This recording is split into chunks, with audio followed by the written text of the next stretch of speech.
हार्दिक पांड्या के एल लग गए दोबारा। नहीं समझे? अरे एल लॉस, दूसरी लॉस हार्दिक पांड्या की। और कहीं ना कहीं इस बार भी उनकी captaincy one of the major reasons थी जिस वजह से मुंबई हारी। मुझे समझ नहीं आता कि वो कैप्टन जो गुजरात टाइटंस के लिए एक ट्रॉफी जीता, दूसरी बार भी वो फाइनल तक गए, वो मुंबई इंडियंस में आते ही इतने डिफेंसिव कैप्टन कैसे हो गए? इसका रीज़न है may be the coaching staff. क्योंकि इंटरनेशनल और आईपीएल में या किसी भी लीग में फॉर दैट मैटर एक मेजर डिफरेंस वो होता है कि इंटरनेशनल में एक या दो कोचेस होते हैं और कैप्टन का एक फ्री हैंड होता है क्योंकि वो नेशनल टीम है। बट यहाँ पर जो ओनर्स होते हैं उनका भी एक इन्फ्लुएंस होता है, कहीं ना कहीं वो भी बताते हैं कि हमें ये चाहिए, हमें वो चाहिए। साथ ही साथ कोचिंग की एक पूरी ग्रुप होती है, एक पूरा यूनिट होता है, 4-5 कोचेज़ होते हैं, 2 स्ट्रैटेजिक टाइम आउट होते हैं जिसमें कोचेज़ आते हैं और अपने डिसीजन को और ज़्यादा इन्फ्लुएंस करते हैं। तो कहीं ना कहीं मे बी शायद ये चेंज ऑफ जो कोचिंग हुई है या फॉर वॉट एवर रीज़न, या हार्दिक पांड्या बहुत डेस्परेट हैं अपने आप को प्रूफ करने के लिए, वो शायद इस बात से भी परेशान है कि 2024 के T20 वर्ल्ड कप के लिए रोहित शर्मा को कैप्टन अनाउंस किया गया है, जबकि वो एक्सपेक्ट कर रहे थे कि शायद वो इंडियन टीम को वर्ल्ड कप में लीड करेंगे। और अब वो किसी भी तरीके से अपने आप को बाकी कैप्टन से डिफरेंट दिखाना चाहते हैं, बट डिफरेंट दिखाने के लिए वो पूरी तरीके से डिफेंसिव हो गए। जसप्रीत बुमराह वर्ल्ड के बेस्ट फास्ट बॉलर हैं और जसप्रीत बुमराह को ये पहले 10-12 ओवर में सिर्फ 1 ओवर बॉलिंग कराते हैं। तो कहीं ना कहीं वो जसप्रीत बुमराह को सिर्फ एंड में यॉर्कर्स फेंकने के लिए रखना चाहते हैं कि वो लास्ट में रन रोकें। बट हार्दिक पांड्या एक बेसिक क्रिकेटिंग रूल भूल गए हैं कि किसी भी टीम को अगर रन स्कोर करने से रोकना है तो सबसे पहले आपको विकेट्स लेने पड़ते हैं। मुंबई इंडियंस के पास अनफॉर्चुनेटली इस टाइम पे ना तो कोई बहुत क्वालिटी स्पिनर है, ना ही कोई बहुत अच्छा सपोर्ट पेस बॉलर है जैसे पहले ट्रेंट बोल्ट थे, या कहीं ना कहीं जसप्रीत बुमराह अकेले पड़ गए हैं थोड़ा पेस लाइनअप में, स्पिनर्स भी नहीं हैं। तो Jasprit Bumrah should be given 2 overs in the power play और he should be asked to go all out and look to get early wickets. यही वो वर्ल्ड कप में भी करते थे। यहाँ पर हार्दिक पांड्या खुद को 2 ओवर देते हैं, बाद में जो नए बॉलर्स हैं, पिछले मैच में लूक वुड थे और इस मैच में साउथ अफ्रीका के अंडर 19 बॉलर जो कि एक्चुअली में काफ़ी अच्छे बॉलर हैं, उन्होंने ये कहा भी था, उन्होंने स्टेटमेंट भी दिया था कि वो नेक्स्ट जसप्रीत बुमराह बनना चाहते हैं and he is lucky that he is playing with his idol in this team. लेकिन it was a tough pitch और बहुत ही बुरा डेब्यू रहा उनका कि उन्होंने 66 रन्स लीक किए। But may be he is a youngster तो ही विल लर्न। बट 277 कभी नहीं बनते अगर जसप्रीत बुमराह पावर प्ले में 2 ओवर फेंकते, क्योंकि अगर जसप्रीत बुमराह स्टार्टिंग में बॉलिंग करते तो maybe he could have taken some early wickets. अगर आपने जसप्रीत बुमराह को 4th ओवर में इंट्रोड्यूस भी किया और 7th 8th ओवर तक जब सनराइजर्स के ऑलरेडी 100 for 1 थे, उस टाइम पे भी जसप्रीत बुमराह के ओवर्स बचाने का कोई सेंस नहीं था। It was very very poor captaincy. Jasprit Bumrah bowling करने आए 12वें ओवर के बाद, 1 ओवर उन्होंने पावर प्ले में किया था, दूसरा ओवर वो फेंकने आए which was the 13th over and तब तक मैच हाथ से निकल चुका था क्योंकि 12 ओवर के बाद सनराइजर्स का स्कोर था 161। अब अगर 161 12 ओवर में बन गए हैं तो जसप्रीत बुमराह आखिरी के 8 ओवर में अगर अपने 3 ओवर फेंक भी लेते हैं तो भी 250 तो बड़े आराम से बन रहे थे। और हुआ क्या, by the time Jasprit Bumrah bowling करने आए स्कोर इतना बन चुका था, बैट्समैन ऑलरेडी सेट थे, तो उनका इम्पैक्ट भी कम हो गया। आई डोंट थिंक कि this strategy is going to work. This strategy can work only and only if you have other good bowlers. Indian team में मे बी ये स्ट्रैटेजी काम कर जाए अगर आपका शमी फिट हो, अगर सिराज इज बॉलिंग वेल, तो आपके पास अदर अटैकिंग बॉलर्स हैं जो स्टार्टिंग में विकेट ले सकते हैं, तो then you can save Jasprit Bumrah to bowl his yorkers at the end. But Hardik Pandya इतने बड़े बॉलर नहीं हैं कि वो खुद 3 ओवर फेंकें स्टार्टिंग में और विकेट्स ले, वो ले भी नहीं रहे हैं। उन्होंने 4 ओवर में 46 रन्स दिए। तो दिस इज़ कॉमन सेंस। पिछला मैच भी इसी स्ट्रैटेजी की वजह से वो हारे थे, सिर्फ 6 रन से हारे थे। और उस टाइम पे भी उन्होंने यही गलती की थी कि जसप्रीत बुमराह, जिन्होंने अपने पहले ओवर में ही रिद्धिमान साहा को बोल्ड किया था, उसके 3 ओवर इन्होंने प्रिजर्व किए थे लास्ट के लिए, और बाय द टाइम वो आए ऑलरेडी स्कोर बन चुका था।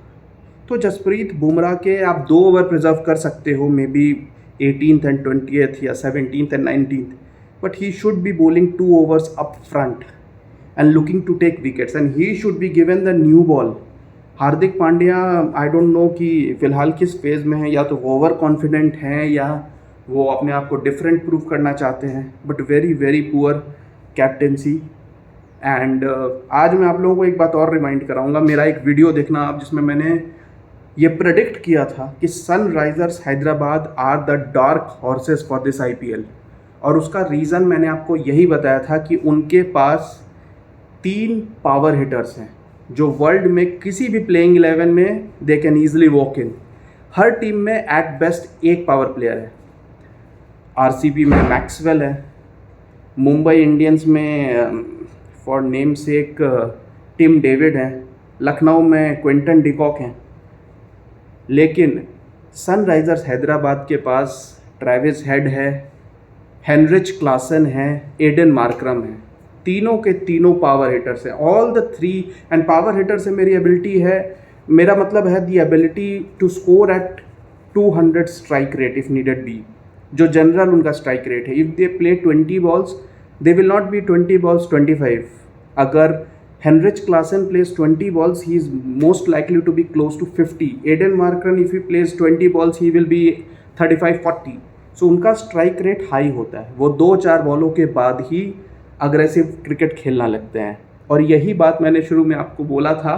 और इस बार हैदराबाद ने अपनी स्ट्रेंथ को यूज़ करते हुए पिचेस हाई स्कोरिंग बनाई है। ये हैदराबाद में पहला होम गेम था, और इससे आपको आइडिया लग गया होगा कि हैदराबाद में हाई स्कोरिंग गेम्स ही होंगे। जबकि ट्रेडिशनली अगर आप देखें तो हैदराबाद में लो विकेट्स होते थे। हैदराबाद की टीम फेमस थी अपनी बॉलिंग के लिए, भुवनेश्वर कुमार, राशिद खान, मुस्तफिजुर, ये सब मिलके 140-150 आराम से डिफेंड करते थे। लेकिन इस बार सनराइज़र्स ने अपनी स्ट्रेंथ देखते हुए बैटिंग पैराडाइज बनाए हैं। एंड डोंट बी सरप्राइज्ड अगर हैदराबाद में आपको 200-250 के गेम्स रेगुलरली दिखें। सो हैदराबाद का जो ग्राउंड है, that is the new Chinnaswamy for this season. And Hyderabad की टीम में बॉलर्स भी, ऑल्दो कि इस पिच पे अभी नज़र नहीं आ रहा है, but they have a decent bowling lineup. Marco Jansen, Pat Cummins, Bhuvneshwar Kumar. हालांकि भुवनेश्वर ने अभी तक कोई खास अच्छी बॉलिंग नहीं की है, बट वन थिंग जो कि उनको ध्यान रखना चाहिए, पिछले मैच में मार्को जेनसन खेले थे तो ट्रेविस हेड नहीं खेले थे, वो एक अवे गेम था। होम गेम्स में शायद हैदराबाद की सिंपल स्ट्रैटेजी है कि they will be going all out with the attack, which is a good strategy. लेकिन they need to also understand that for like with some teams it can backfire, so they need to strengthen their bowling. Bhuvneshwar Kumar I think is past his prime. वो Indian team से भी पिछले 2 साल से बाहर हैं, और पिछले 2 मैचेस में भी हमने देखा कि उन्हें काफ़ी मार पड़ी है। Pat Cummins is a reliable bowler, but वो T20 स्पेशलिस्ट नहीं है एज सच। तो Hyderabad should look at the option of having Washington Sundar in the squad. I mean if Travis Head, Klaasen, Markram all are playing and you have such good batting pitches, I don't see the need for Abdul Samad at number 7. If Washington Sundar plays, he is very reliable with the new ball, और वो middle overs में भी आपके 2-3 over निकाल सकते हैं। He is a very intelligent bowler. I mean he can ball quick if needed भी, अगर पिच बैटिंग है, और वो उनको बहुत ज़्यादा मार नहीं पड़ती, उनकी इकोनॉमी हमेशा रीजनेबल रहती है। तो अगर वॉशिंगटन सुंदर खेलते हैं तो he can give you those 2 overs, जो कि इस तरीके के मैचेस में बहुत इंपॉर्टेंट हो सकता है। Also Washington Sundar is a good batsman, तो I don't think he is not like Abdul Samad को आप किसी बॉलर से रिप्लेस कर रहे हैं। You are replacing him with an allrounder, with an international allrounder. Washington Sundar has played enough for India in all the 3 formats, he can be considered reliable. So I don't think it's a wise move to have him on bench. Washington Sundar should definitely play for Hyderabad. And for Mumbai, Hardik Pandya ने पहले तो captaincy बुरी की, bowling में भी वो कोई खास इम्पैक्ट नहीं डाल सके, और बैटिंग में Mumbai were going all fine. Sharma ने एक अच्छा स्टार्ट दिया, स्टार्टिंग में 2-3 सिक्सेस मारे, बट एक अच्छा चीज़ जो देखने को मिली, जो कि मीम्स में अभी फॉरवर्ड भी हो रही है, कि रोहित शर्मा फील्ड प्लेसिंग कर रहे थे और उन्होंने हार्दिक पांड्या को बाउंड्री पे फील्डिंग करने भेजा. So somewhere Karma and Sharma both hit back for Hardik Pandya. But उसके अलावा मुंबई इंडियंस की बैटिंग सही जा रही थी. नमन धीर is also a good find for Mumbai Indians. Mumbai Indians somehow always find the best youngsters. Tilak Verma also played really well. और अभी तो सूर्य कुमार यादव नहीं है. उनके आने के बाद मुंबई इंडियंस में मे बी नमन धीर हैज़ टू सिट आउट, और they will have to see their team arrangement. But for now these 4 batted well as per the requirement. Strike rates अच्छे थे. Mumbai Indians were in the game, in fact chasing 278. Mumbai Indians were 140 after 10 overs. I mean, more than half the target was chased in half the overs. But वो गड़बड़ कहाँ हुई फिर? गड़बड़ हुई again the captain Hardik Pandya. इस बार वो टिम डेविड से पहले बैटिंग करने आए, but that innings of 120 strike rate after consuming 20 balls, that was not needed. Hardik Pandya is known as a power player. Hardik Pandya, if he plays 20 balls, 24 and bowls 4 overs for 45-46 runs, I don't think he's doing his job. So Hardik Pandya has to, stop being overconfident and start working on his game. Kyunki, to be frank, I don't see him as a definite easy walk-in into the playing 11, because Indian team में इस time पे बहुत अच्छे power hitters आ गए हैं.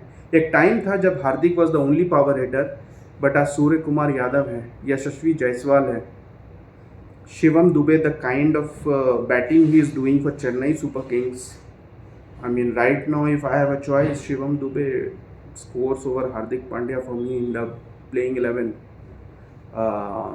तो Hardik Pandya has to see. Tim David, Mumbai Indians are still struggling with their middle over all-rounder after Kieron Pollard. जब तक पोलार्ड थे, he was doing an excellent job. We all know Pollard, how good he was. But Pollard के जाने के बाद they tried with Cameron Green last season and he did reasonably well, but he was not the kind of finisher they wanted. He is more like of a number 3, number 4 player. And this time they experimented with Tim David, who is known to be that T20 specialist, but we saw how he struggled in the first 6-7 balls. Later on उन्होंने कुछ boundary sixes मारे, लेकिन by then the target was beyond reach. When he started striking, they needed some 80 odd runs in 20 balls. So last के 4s and 6s देख के don't go after that stat padding numbers. Hardik and Tim David somewhere couldn't close the game as expected. But anyways, it was a good game. That's what T20 is all about. 277, highest ever IPL score. And if Hyderabad has similar pitches in the remaining games and the kind of team they have, don't be surprised if there are more totals close to this in the upcoming games. So keep watching, guys, and I'll come back with another video later on today. Keep watching.